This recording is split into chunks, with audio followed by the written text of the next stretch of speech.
Today on Hebrew Grammar Help, how to say each other.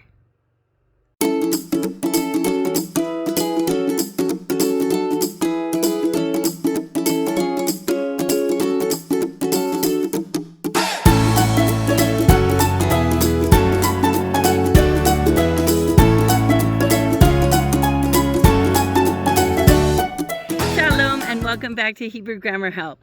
I'm Sapir, and today I'm going to talk about how to say a sentence using each other in Hebrew. It's not that complicated, so let's dive right in. So these are called reciprocal sentences or reciprocal verbs, and the sentence structure is pretty much the same with all of them. We're going to start with a subject and a verb, and as we should know, subjects can often be deleted if they are understood and clear in Hebrew. And an adjective can also go here instead of where a verb would normally be. So if we think of a sentence like, I am proud of somebody, then in Hebrew we just say, ani ge'eh. And that ge'eh is kind of taking the place of the verb since we don't have a verb for to be that is manifested in the present tense. Now, since there are usually at least two people involved, sometimes many more than two people, these subjects and verbs are going to be in the plural. So it can be first person, we love each other. It can be the second person, you love each other, or it can be third person, they love each other.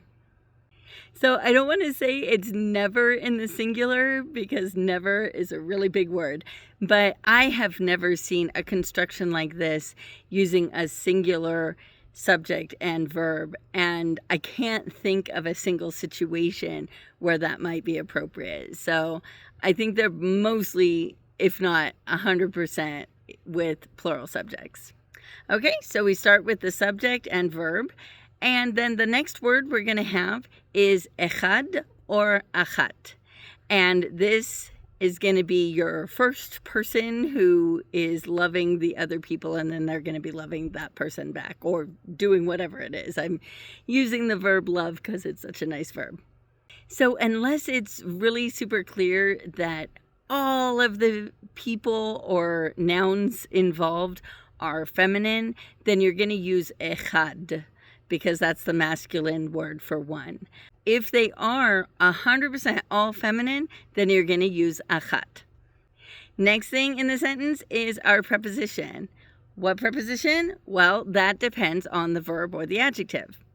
And in my opinion, this is one of the toughest parts of learning a language is getting the prepositions right, because there is just no rhyme or reason to why certain adjectives or verbs get certain prepositions. People tend to feel like whatever preposition is used in their native language is the one that makes sense.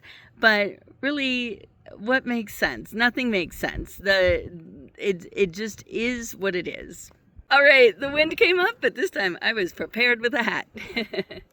All right, so let's look at the word proud in 4 different languages, and these are just all languages that I have studied. So the first one, of course, is English. I didn't have to study it. It's my native language. What do we say? We say, I am proud of you, of. In German, we say, ich bin stolz auf dich. And auf, yeah, it kind of sounds like of, but it's a preposition that often means on. Like if you're going to say something is on the table, you say auf dem Tisch, right? So it kind of means on. So they really kind of say, I am proud on you. This next one is from Basque, and Basque doesn't actually have prepositions. It has postpositions. And so this one is arro nagosu tas. And that tas postposition or ending is often translated as about. So in Basque, we are proud about you. And of course, in Hebrew, we say ani ge'eh becha, or what I would say is ani ge'ah becha. And that means I am proud in you.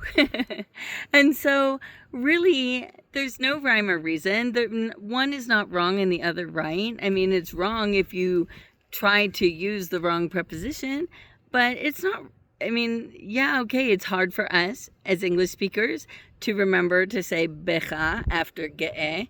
But, I mean, that's part of learning a language, is that you just have to remember what prepositions go with what came before them. So, in your reciprocal sentence, you choose your correct preposition that goes with your verb or your adjective that came before. And then the last element is going to be ha-sheni or hashnia, which means the second. And the hasheni is masculine, hashnia is feminine. And again, we're only going to use shnia if all of the elements, all of the people or things involved are feminine or female. This one often gets me because when I'm talking about a heterosexual couple, I always want to say hem ohavim echad et ha, and I think, well, echad went with the guy because that's a masculine, and so I got to say shniya for the second one because it's a woman, because he was the first one. But that's not how they say it. They would say hem ohavim echad et hasheni.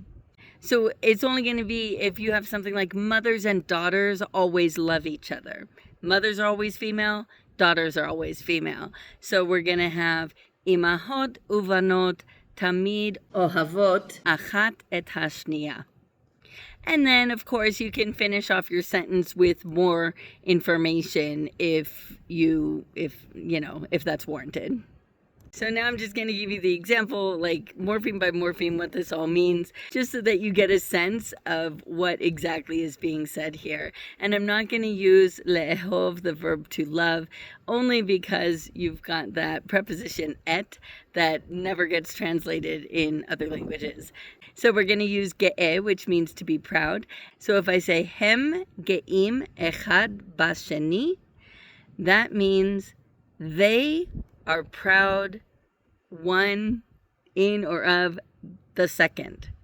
All right, so now I'm going to give you a couple of example sentences so you can see this structure in action with a couple of different prepositions.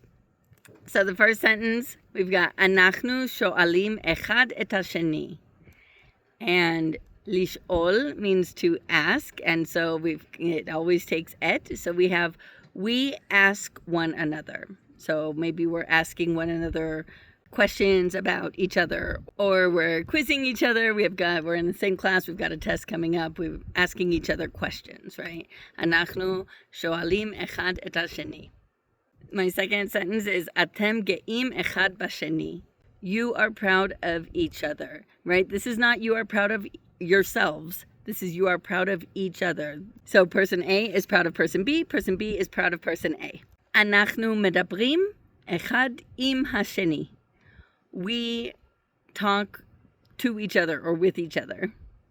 We could also say anachnu medabrim echad al hasheni. We talk about one another. Very different sentence, and that's all about the preposition. Hem mefachadim echad mehasheni. They are afraid of one another. And the last one here is hem doagim echad lasheni. They are worried about one another. They are worried about each other. And so you can even see with just these 5 or 6 sentences just how different the prepositions are. All right, so this construction works just about anywhere that we say each other in English. If we're doing something to each other or about each other or with each other, or if we have an emotion about each other. So then we're going to use echad, the preposition, and then hasheni. All right, so now you know about this construction for each other. Don't be afraid to use it. As always, if you have any questions or feedback, please leave it in the comments and I will do my best to respond. And also, if you have any aspect of Hebrew grammar that has you flummoxed, leave it in the comments and I'll do my best to do a video. Hit like if you enjoyed this video and subscribe and hit the notification bell if you want to see more. Lehitraot b'pa'am haba'ah. See you next time.